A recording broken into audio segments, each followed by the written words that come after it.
Hi, welcome back to my channel. Now, this is a book review for a very different book than I have read up until now.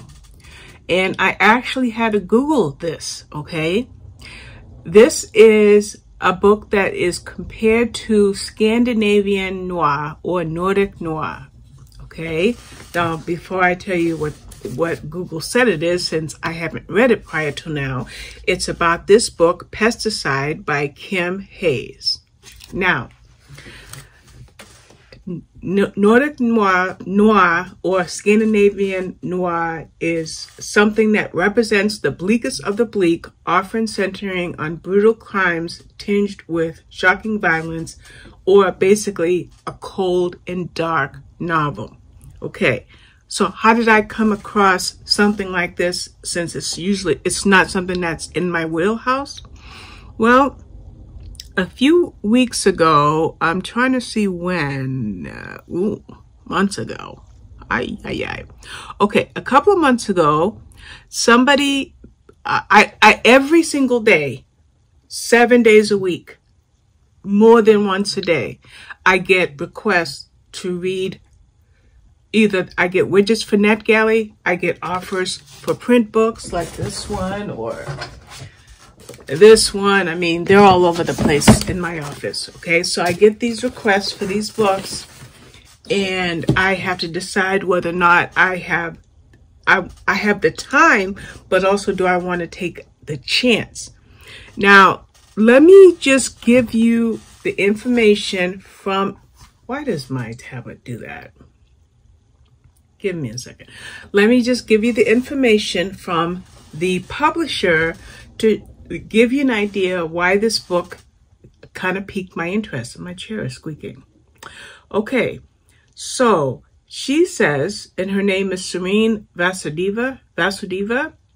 She said, I recently found your blog and was blown away by how thoughtful your reviews are. I also saw you have a knack for mysteries and thought you'd enjoy hearing about a new police procedural.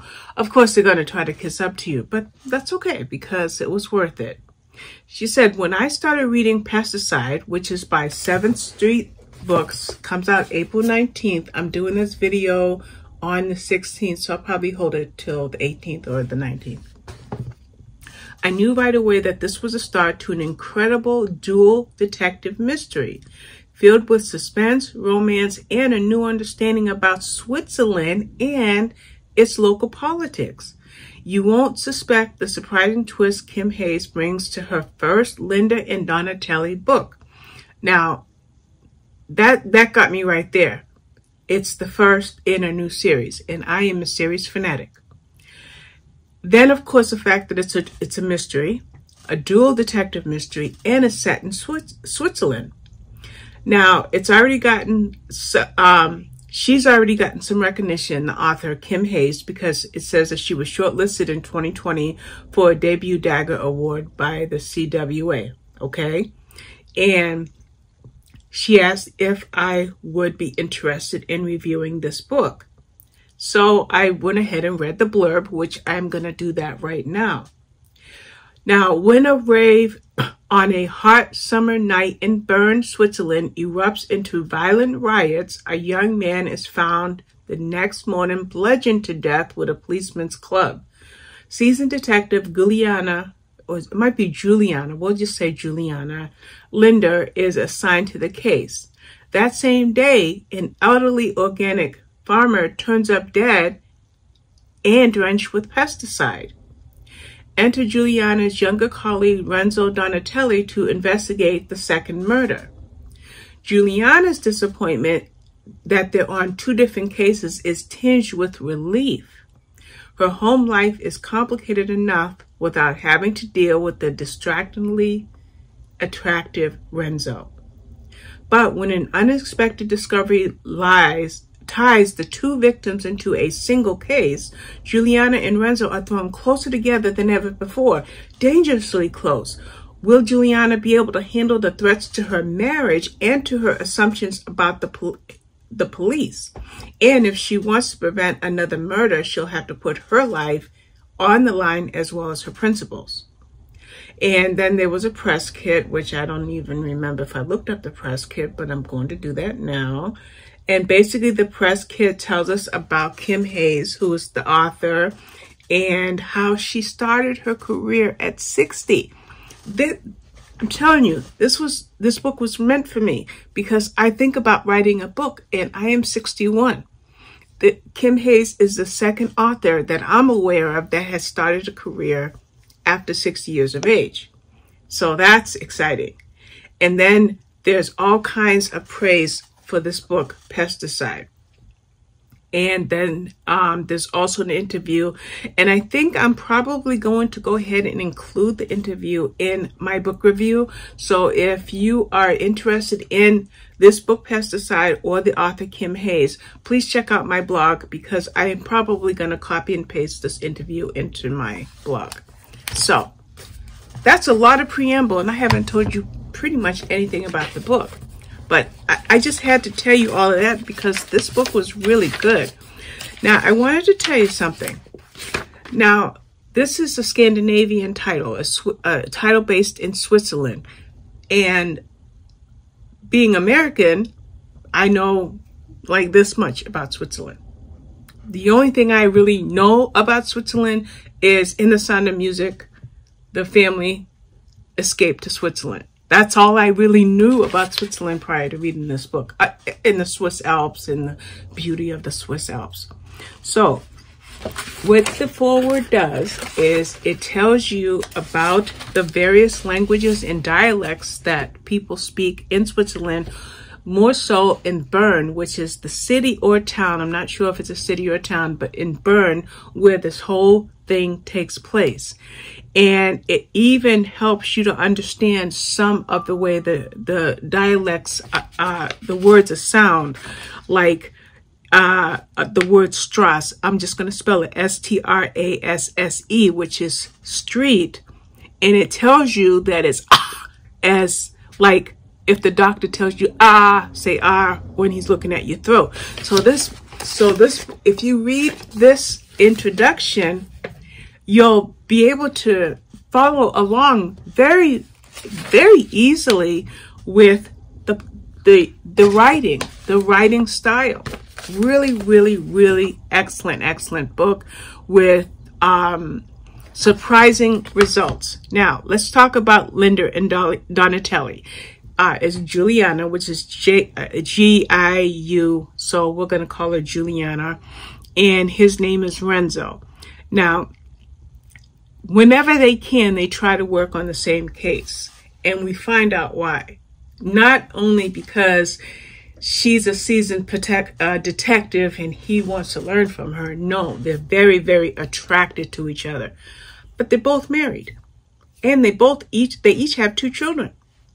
So even though they're married to other people, their attraction is strong, and whenever they can professionally work together, they want to. So when Juliana gets her latest case, that of a young man who was found bludgeoned to death at a rave, which was like, it ended up being a riot, a series of riots, Renzo immediately tries to get on the case so he can work with her. But just before he's able to even request to be put on the case with Juliana, he's called onto another murder. And that is of an older man. I think he was like 73 or 74. And he was found killed in his garden shed or his potting shed. And one of the things that happened to him when he died is his body was sprayed with pesticide. Okay, so, and by the way, I'm going to have the cover up on the screen, but I'll just show it again really quick. I'll put it over here because I think I'm going to put the cover on that side. But anyway, so he sprayed with pesticide. So what does that have to do with anything?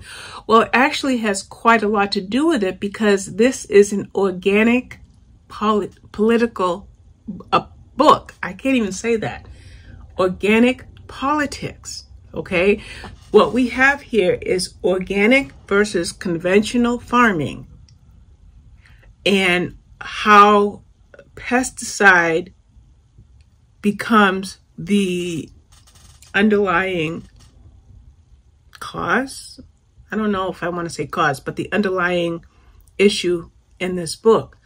But it's much more than that. It's much, much more than that, because we have Juliana's case of the young man, and we have Renzo's case of the 70-something old man that was killed. Well, it doesn't take long to find out that these murders are connected. So they get to work together. But while they work together, they have to fight temptation. Meanwhile, you don't really learn a lot about Renzo's married life, but you do learn a lot about Juliana's married life. Her husband is a journalist, and they have a 10-year-old and a 15-year-old, and their marriage is rather rocky. So the book really delves into that and to that situation. But bottom line is, they have to find out who killed these two men and why the murders are connected, and whether it was due to the organic versus conventional farming, or was it something more? Okay. Now, just looking at my notes. Yes, I had to take notes on this one because it was a print book, and I don't usually read print books. I do Kindle books where I can just highlight something. But this book it was a really, really good book.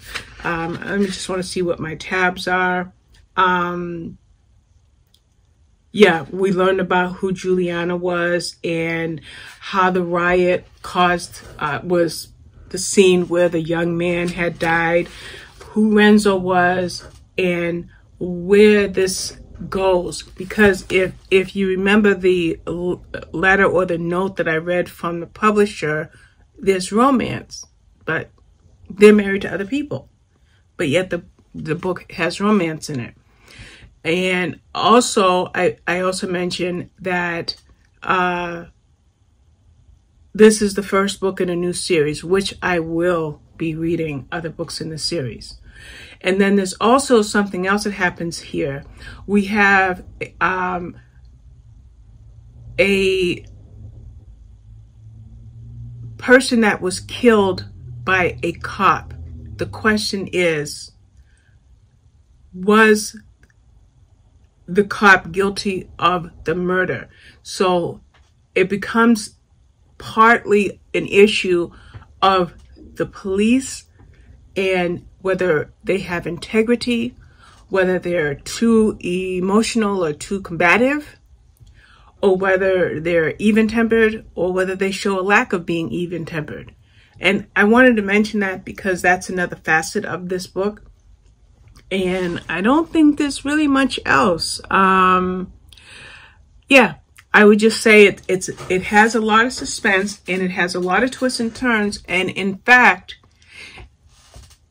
you are right there with Juliana or we'll say Linda and Donatelli.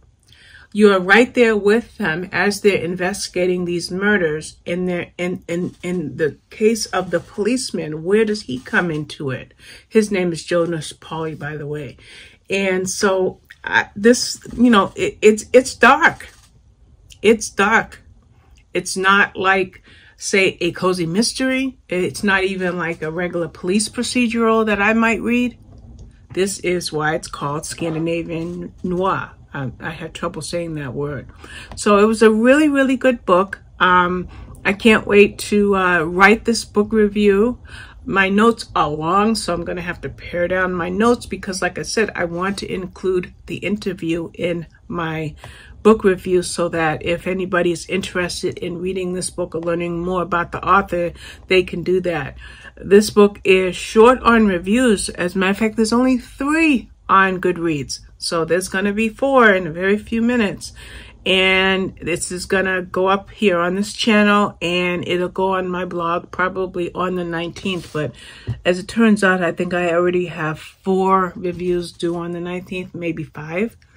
So I don't know. I might put this up on the 18th just to kind of not have as much congestion. I'm looking down at my planner. That's why you saw me looking down. So that is Pesticide. Even though I do have the hardcover, when I edit this review, I will incorporate the digital copy on the screen so that you can look at it while we're talking. So give it a shot. You know, like I've been doing lately, is been telling you where you can get this book. You can get this book definitely on Amazon, and it's $9.99. I don't see that it's going to be an audiobook. That doesn't come up in the Amazon search, but there's a paperback of it, and there's a Kindle version of it that'll be out on the 19th. For the digital version, it's going to be Simon & Schuster, but for the Scandinavian version, it's 7th Street Publishers. So I think that's about it. 7th Street Books, yeah. Yeah, I can't think of anything else to add, but other than to say this book is well worth checking out. So give it a look-see and let me know what you think of it. All right. Take care. Bye-bye.